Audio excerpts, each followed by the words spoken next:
那之前凤姐呢一直都说内饰的黑龙啊，今天这台呢12代皇冠的呢，它升级的就是 GX460的一个内饰，它原装是这个颜色的，这个白色的很漂亮，它叫凤姐给它 DIY 了这一套，大家觉得这一套怎么样？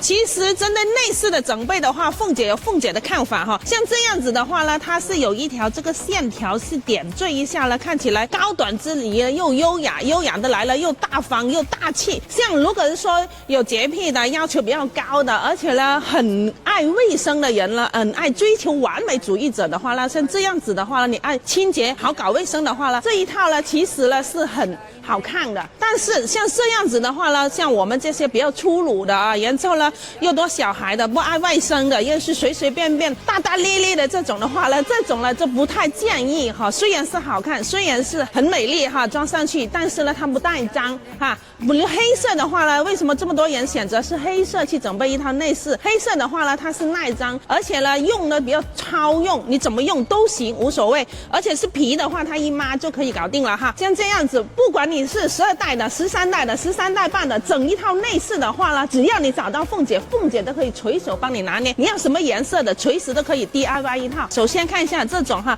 因为呢，不管你是里面有配件的哈，还有螺丝的，还有卡扣的，我们这些全部都是要用心的哈，全部都是要用心的。所以呢，确保每一台车在凤姐这里整配的内饰的前提下呢，绝对不会发出嘤的声音，绝对不会有异响的问题，这个你绝对放心哈。而且呢，现在的话呢，你看我们这种的话呢，是不会有喷的现象了哈，全部都是重新包的啊。那这种情况下呢，它是一劳永逸的，即使你再用个10年8年，绝对不成问题啊。